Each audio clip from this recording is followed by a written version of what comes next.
les enfants? Ça va? Super. Merci en tout cas à toutes les personnes qu'on puisse déplacer. On aurait espéré un peu plus de parents, mais certains sont là, c'est le principal. Je me présente, je suis Dominique Lin, je suis écrivain et j'interviens beaucoup dans les quartiers, comme on dit, les quartiers prioritaires, que ce soit à Avignon, que ce soit à Bagnols-sur-Cèze et très prochainement à Orange. Et j'ai le plaisir d'animer des ateliers d'écriture d'une semaine qui à chaque fois sont une nouvelle aventure, une aventure incroyable et avec beaucoup de surprises.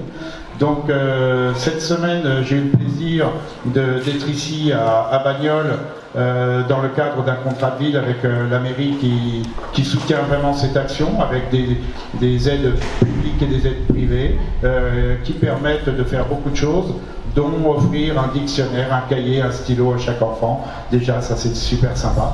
Et puis surtout de passer beaucoup de temps ensemble autour de l'écriture. Alors, cette semaine, il y a eu 2 ateliers, un le matin, un l'après-midi. Le matin, c'était derrière, au centre social, et l'après-midi, c'était ici. Donc, les enfants ont écrit beaucoup. Ça les a changés un petit peu. Donc, il va y avoir 5 intervenants aujourd'hui. Certains n'ont pas pu venir pour différentes raisons. Et donc, on va commencer par la première histoire de Cyrine. Alors on leur a à chaque fois donné un titre à ces histoires, tout un programme. Donc Cyrine, c'est le grand retour. Cyrine. Le grand retour. Il était une fois une jeune fille qui s'appelait Camélia. Cette fille aimait bien lire. Ce qu'elle préférait, c'était faire la cuisine avec sa mère. Quand elle avait 5 ans, sa mère fit un arrêt cardiaque. Camélia pleura, et elle s'endormit. Le lendemain matin, Camélia vit sa mère et toute sa famille. Elle serra sa mère contre ses bras. Toute contente, elle alla faire des câlins à toute sa famille. La nuit se passa très bien, mais le lendemain, elle revoit sa famille. Camélia regarde quel jour il était, et c'était le jour de son anniversaire. Elle s'habilla et alla dans le salon. Elle revoit des livres emballés, le gâteau qu'elle voulait depuis longtemps. Après avoir mangé, elle alla chez sa mamie et il y avait toute sa famille. Ce jour, ils ont invité la famille de Sapir et Amélie. Sapir et Amélie lui dit « Joyeux anniversaire !»« Merci beaucoup. » Tu as 13 ans, c'est ça? Oui, pourquoi? Juste, je me demandais comme ça. Tu veux être mon ami? Ok. Et le lendemain, il avait organisé une soirée pyjama. Elle fait tout quand elle trouva une photo. Kelly a dit « Maman, il me ressemble beaucoup ce monsieur. » Ben oui, c'est ton père. Mais pourquoi tu me l'as pas dit? Parce que t'avais encore que 9 ans. Ok maman, je vais continuer de ranger. Elle rangeait le salon, sa chambre, la cuisine, etc. 10 minutes après, quelqu'un sonna à la porte. Camélia et sa mère sont partis au lit. L'homme ressemblait vachement à Camélia. L'homme se présenta. Bonjour, je m'appelle Anna, c'est toi, jeune fille. Et toi, jeune fille? Je m'appelle Camélia, 13 ans, et vous? Moi, 38 ans, pourquoi? Comme ça. La maman de Camélia a les larmes aux yeux. Elle dit Anna, il va falloir que tu t'aspires. C'est très compliqué. Tu te souviens de mon accident? Après, j'ai perdu la mémoire. Je me suis sauvée de l'hôpital. Je ne savais plus qui j'étais ni où j'allais.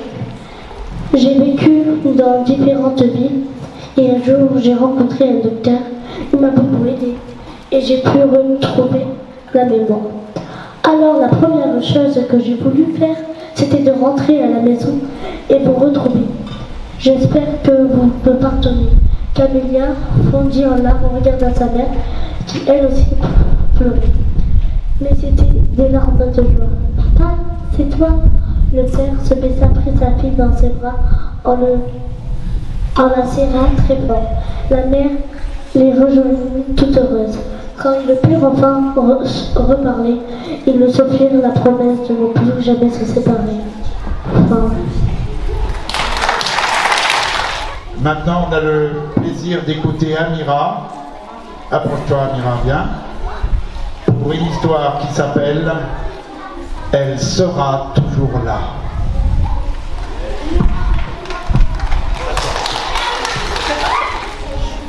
Sarah est une petite fille de 8 ans, elle a une sœur de 17 ans et ses parents sont infirmières et l'autre maçon. Un jour, son père vient chercher Sarah à l'école, puis arrivé devant le portail, un jeune monsieur lui touche l'épaule, il l'amène dans un endroit où il n'y a personne. Il lui dit où est l'argent? Je n'ai pas d'argent. Si tu n'as pas d'argent, je tue ta fille. D'accord, demain je t'amène tout. Le père de Sarah n'est pas bien, il a peur et va chercher Sarah. Elle voit que son père n'est pas bien et lui demande: papa, qu'as-tu? Tu vas bien? Oui ma chérie, je vais bien. Ok. Sarah trouve ça très bizarre et se pose des questions. Son père est très énervé, il dit à sa femme: un homme est venu, il m'a touché l'épaule, il m'a dit soit tu ramènes tes sous, soit je tue ta fille. Mais pourquoi il te dit ça? Je ne sais pas quoi faire. Il faut l'argent à tout prix, on vide toutes nos économies, les tirelires, les boîtes, etc. Derrière la porte, Sarah a tout entendu. Elle court voir sa sœur et lui dit tout ce qu'elle a entendu. Sa sœur Lina lui répond: il faut les aider, ok? Comment on fait? Il faut faire la manche et demander des sous. Sarah va au village d'à côté. Elle s'assoit par terre et demande de l'argent aux personnes qui passent devant. Elle tandis que sa sœur Lina veut trouver un travail au supermarché. La directrice du supermarché lui répond: oui, direct. Lina va vite enfiler sa combinaison de travail pour gagner de l'argent. Sarah a gagné beaucoup d'argent pour leur père. Le lendemain matin, Sarah a tout caché dans le sac de son père. Il est parti pour ramener Sarah à l'école. Ensuite, il se rend au même lieu qu'hier. L'homme l'attend pour l'argent.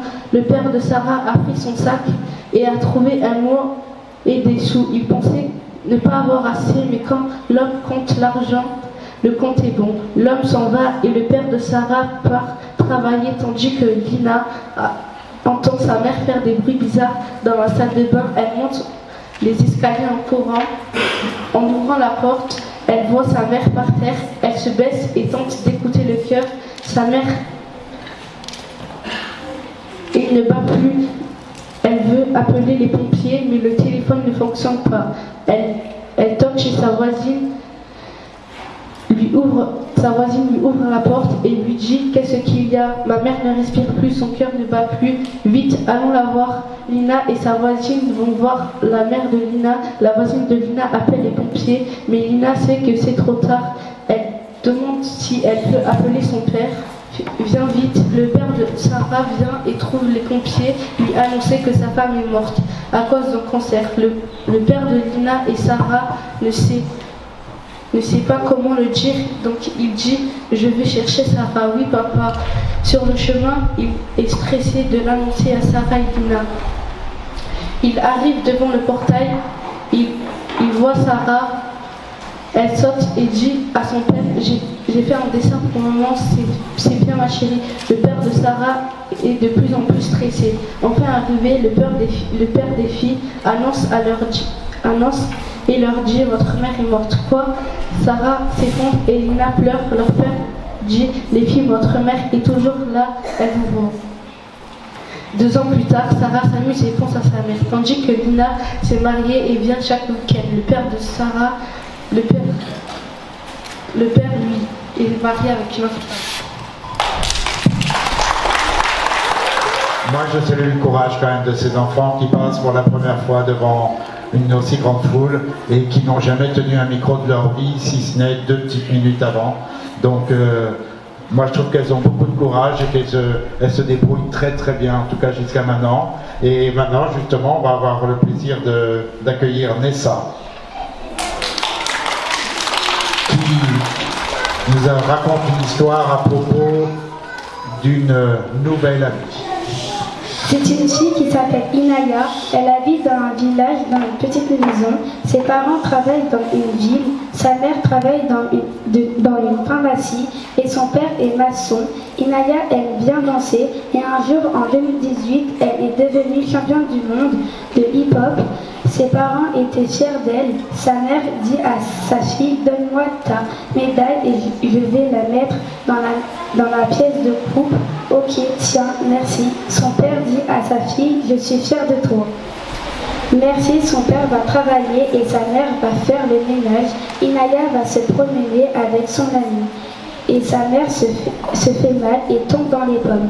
En rentrant du travail, le père trouve la porte fermée mais à clé, mais il avait oublié sa clé. Il toqua, toc toc toc, rien, personne ouvre. Il appelle les pompiers, mais avant sa fille arrive. Qu'est-ce qu'il y a, papa? Ta mère, elle est où? Elle est à la maison, pourquoi? Ta mère ne me répond pas. T'as les clés? Non, j'ai appelé les pompiers. Ok, les pompiers arrivent, ils cassent la fenêtre, ils voient qu'elle est tombée dans les pommes. Inaya dit à son père, papa, elle allait bien maman ou pas? Je sais pas encore, ils vont l'emmener à l'hôpital.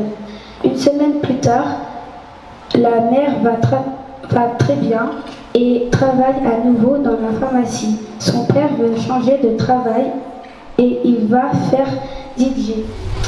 Inaya dit à son père, je peux avoir un cheval, mais son père, dans sa tête, avait peur qu'elle se fasse mal. Oui, si tu veux, mais tu sais en faire au moins, tu m'inscris, papa, s'il te plaît. Ok, elle s'inscrit. Toujours après, Papa dit à sa fille, on est mercredi, tu dois aller à ton activité. Une semaine après, Inaya est malade. Un docteur arrive et dit à Inaya, tu fais quoi comme activité? Je fais du cheval. Pourquoi? Le cheval, en fait, je voulais un cheval parce que je me sens seule parfois et je voulais un animal de compagnie. Et il est comment ton cheval? Et il s'appelle comment? Il est noir et elle s'appelle Ben. Elle va à l'école et là elle voit une nouvelle fille, du coup elle va la voir. Inaya dit à la nouvelle, t'as quel âge? Tu t'appelles comment? La nouvelle ne répond pas. Pourquoi tu parles pas? Elle ne lui répond pas et elle part. Elle est très bizarre cette fille. La journée est terminée, elle rentre chez elle, mais avant elle voit la nouvelle Inaya, veut d'abord absolument savoir et lui demande, tu t'appelles comment? Je m'appelle, en fait, j'ai pas envie de te le dire. Ok, mais pourquoi? Parce que j'ai un petit problème. Et c'est quoi ton petit problème? Et j'ai pas envie de te le dire, s'il te plaît. Non, Inaya rentre chez elle le matin, elle va à l'école. Elle la voit, Inaya dit à la nouvelle, pourquoi tu veux pas dire ton prénom? Parce que j'ai un souci, je veux pas être ton amie, je veux pas dire mon prénom, je veux rien dire. Pourquoi tu veux pas être mon amie? Je vais tout expliquer. Ma meilleure amie est devenue ma pire amie. Pourquoi? C'est gentil, meilleure amie. Elle t'a fait quoi? Elle m'a trahi. Pourquoi? Laisse-moi dire. Ok. Elle croyait que j'avais volé un objet auquel elle tenait. Du coup, elle a voulu se venger. Ok. Comment? Elle m'a fait plein de trucs. Comme quoi? On était à la piscine et elle a coupé toutes mes affaires. Je faisais du judo, je transpirais. Elle a mis du colorant vert sur ma serviette. Du coup, mon visage était tout vert. Dis-moi, pourquoi tu ne veux pas être amie avec moi? Parce que j'ai peur que ça arrive encore une fois. Fais-moi confiance, je peux réfléchir. Oui, Inaya rentre chez elle. Sa mère lui dit, c'était bien l'école? Oui, pourquoi? T'as fait quoi? J'ai travaillé. Inaya va dormir. Elle a passé une mauvaise nuit. Elle a fait plein de cauchemars. Elle prend son petit déjeuner. Elle va à l'école et la nouvelle voit Inaya.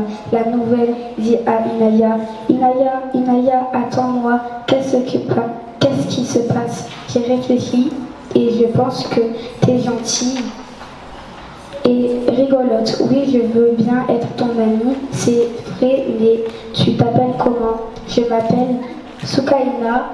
Très beau prénom, l'histoire est terminée, fin. Je suis toujours impressionné. Ça a commencé mardi, mercredi, jeudi. Aujourd'hui, on a plus retravaillé le texte ensemble, ce qui veut dire que en début de semaine, les enfants ne savaient pas du tout à quoi s'attendre. Elles ont dit oui. Et pour l'instant, moi je suis émerveillé par tout ce qu'elles ont pu nous raconter. Donc il reste une histoire à entendre, une très belle histoire. Donc c'est Basma, un destin tragique.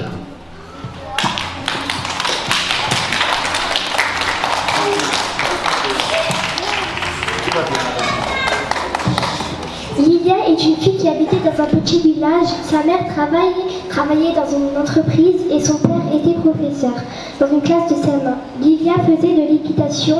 C'était une fille unique. Elle avait 13 ans. Le lundi, Lilia avait un cours d'équitation. Elle s'engla sur le cheval et partit en balade. Lilia dit à sa copine: je pars en balade, tu viens avec moi? Non, désolée, j'ai un entraînement pour le concours. Ah d'accord, c'est pas grave. Lilia partit en balade pour s'entraîner un peu. Un moment après, elle tomba dans son cheval. Elle ressentit d'abord une grande douleur à la cheville, puis elle s'évanouit. Le soir, sa mère s'inquiétait car Lilia n'était pas rentrée. Elle appela le centre équestre, mais on lui dit qu'elle n'était pas rentrée de sa balade. Sa mère et son père se rendirent sur place, mais personne ne l'avait vue. Ils entendirent des bruits de sabots. Le cheval, en sueur et fatigué, rentrait seul. Les parents étaient choqués de voir le cheval de Lilia venir en courant et faire des signes de tête pour que la propriétaire du centre et les parents le suivent. Ils le suivirent et trouvèrent Lilia dans de la boue, évanouie. Ils la ramenèrent à l'hôpital. Un jour après, Lilia sortit de l'hôpital avec des béquilles. Son médecin lui a dit qu'elle ne pourra plus faire de l'équitation jusqu'à nouvel ordre. Lilia était triste car elle ne pourra pas participer au grand concours et devra abandonner son équipe à un jour du concours. La récompense du concours était une grosse somme d'argent idéale pour sauver le centre qui ne payait plus les factures. Lilia était l'une des meilleures dans l'équipe jusqu'à ce qu'une nouvelle fille vienne prendre sa place et ses amis. La nouvelle s'appelait Amélie. Elle avait 15 ans. Dès que Lilia avait quitté l'équipe, elle organisa une petite fête au centre équestre. Un mois après, le médecin de Lilia dit qu'elle pouvait enlever ses béquilles et qu'elle pouvait reprendre l'équitation. Elle eut l'idée de repartir au centre équestre, mais personne ne lui adressa la parole, tout le monde l'ignora. Elle se demanda pourquoi. Lilia partit demander à la propriétaire du centre pourquoi c'était si calme et sombre. Elle lui dit que c'est parce que l'équipe a perdu le concours et que personne ne savait comment faire pour payer les factures, les nouveaux chevaux pour les nouveaux cavaliers et cavalières. Lilia retourna chez elle et en parla à ses parents. Mais ses parents lui dirent qu'elle n'avait plus le droit de monter à cheval ni d'aller au centre. Lilia, énervée, monta dans sa chambre au plein milieu de la nuit. Elle voulait descendre pour boire de l'eau, mais elle entendit son père dire à sa mère: je pense qu'on doit la laisser faire du cheval. Non, c'est tout le contraire. Si elle reste à la maison, elle va découvrir notre secret. Lilia, étonnée par ce qu'avait dit son père, retourna dans sa chambre. Le lendemain matin, Lilia partit en cours. L'après-midi, elle rencontra une fille qui lui semblait très familière. Lilia lui demande si elle voulait être son amie. Elle lui répondit: si tu veux, je suis nouvelle. Ah, ok. Tu t'appelles comment? Je m'appelle Lilia. Et toi? Je m'appelle Sophia. Tu as quel âge? J'ai 13 ans. Ma passion, c'est l'équitation. Ah bon? Moi aussi. Lilia demanda à ses parents si elle pouvait aller faire du cheval, car ça l'a calmée. Sa mère lui dit: oui, ma chérie, mais fais attention, il ne part pas loin. Oui, maman, j'emporte mon téléphone si tu m'appelles. Ok, ma chérie. Lilia était super contente de pouvoir repartir au centre. Elle présenta tout le centre à Sophia. Sophia était émerveillée par le centre, mais tout d'un coup, elle vit la police arriver. Sophia, étonnée, appela Lilia qui ne répondit pas. Sophia la vit en train de pleurer car la police l'avait attrapée. Lilia lui dit: Sophia, aide-moi s'il te plaît. Comment tu veux que je fasse? Je sais pas moi. Mais Lilia était déjà dans leur voiture. Sophia appela la mère de Lilia et lui dit: bonjour, je suis la l'amie de Lilia, venait tout de suite. Non, je m'en fiche si elle a été ramenée à la police, mais il y a eu un petit problème, Sophia n'avait même pas parlé de la police. Pendant toute la nuit, Sophia essaya d'appeler Lilia, mais l'appel était tout le temps refusé. Lilia ne vint plus à l'école. Sophia prit son cheval et partit voir la maison de Lilia, mais bizarrement, tous les volets étaient fermés. Sophia entra dans la maison et vit Lilia à terre. Puis elle vit ses parents rigoler avec un couteau rempli de sang dans la main. Sophia comprit que les parents de Lilia ont tué Lilia. Fin. Donc maintenant, du groupe du matin, donc du centre qui est juste derrière, on a un super rescapé, c'est Karim, qui nous fait l'honneur de venir. Et alors avec Karim c'est différent puisque ça a commencé mercredi seulement, donc on a travaillé hier et avant-hier, et aujourd'hui on a un peu regardé un peu le texte ensemble, et donc si tu veux t'approcher Karim, mettre ton cahier, et Karim va nous parler d'une chose totalement différente, puisqu'il va nous parler de sa vie dans une ville qui s'appelle Bagnols-sur-Cèze. Bonjour, je m'appelle Karim, j'habite à Bagnols-sur-Cèze. J'aime bien jouer au football, car j'aime bien dribbler et gagner mes adversaires. Aussi, j'aime bien gagner, mais le stade, des fois, est fermé au public. J'aime bien les maths, car je comprends bien leur langage. Mon prof de maths est très gentil, et aussi quand je serai grand, je deviendrai ingénieur. Je n'aime pas le français, car la prof me donne beaucoup de devoirs. Et la musique, car elle est méchante. À Bagnols, j'aime bien les espaces verts, les parcs pour profiter de l'ombre et pour respirer. Pendant l'été, j'aime bien aller à la piscine et à la rivière, car j'aime bien nager, mais je préfère la rivière, car à la piscine, il y a du chlore. Dans le bloc, les gens sont trop gentils. Quand je les vois, ils me donnent des bonbons. Mais ce qui me pose problème dans mon bloc, c'est qu'il n'y a pas d'ascenseur. Dans les escaliers, c'est dur de monter les courses. Mais on a de la chance d'avoir des grands frères pour aider.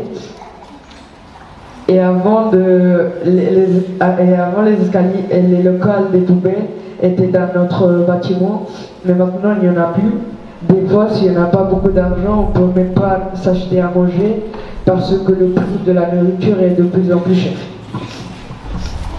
J'aime bien faire des balades au vélo et aussi j'aime bien la nature, les arbres, les fleurs et les animaux.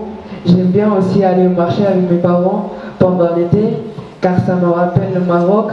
Là-bas, j'habite dans un village, il y a beaucoup d'animaux, comme les vaches, les moutons, les poulets et les chiens. J'ai un chien qui s'appelle Rocky, c'est mon préféré, car il me défend toujours et il me suit. Mais aussi, j'aime bien le Maroc, car c'est ma racine, et là-bas, c'est tout moins cher. J'ai une maison qui est dans la ville de Ruga. J'aime bien aller là-bas car je vois ma grand-mère. Elle me donne toujours de l'argent et aussi j'aime bien jouer avec les enfants de la ville, au loup, au football. Tous les soirs, on mange des tagines et on fait la fête. Les enfants courront et on rigole. Tout le monde est joyeux. Chaque vendredi, on mange le couscous. Et on va à la mosquée. Au Maroc, il fait toujours chaud. On sent la fumée, car j'habite à côté d'un hammam. Dans le hammam, il fait trop chaud. Et il y a de la vapeur partout. Des fois, on va à la Madina. C'est le centre de la ville. Il y a beaucoup de baraques où on donne des habits, de la nourriture, des jouets et des objets. Je suis né en Espagne, à Alicante. J'ai fait presque toute ma vie là-bas. J'ai des cousins. Pendant l'été, j'allais à la plage avec ma famille. On faisait des balades et on mangeait ensemble. Et à la fin de l'année scolaire, on faisait une grande fête. et on aimait bien ça parce qu'on s'amusait et on mangeait bien. Je trouve que le Maroc est agréable, mais il pleut pas beaucoup. C'est pour ça que la terre est sèche. Je trouve qu'Alicante est agréable aussi, mais elle est plus moderne et plus grande. Comme je l'ai dit au début, je m'appelle Karim et j'ai 14 ans et j'habite à Bagnols-sur-Cèze. Il y a de la nature, des espaces verts, des stades, même s'il y en a qui est fermé parfois. Mais je m'y sens bien et je suis heureux d'y vivre ici. Je vous remercie. Karim, la classe. Mais il ne faut pas oublier Cyrine, Amira, Nessa et Basma. Venez prendre les applaudissements, c'est votre moment. Approchez-vous. Ouais, c'est pour vous. Approchez. Voilà. Donc,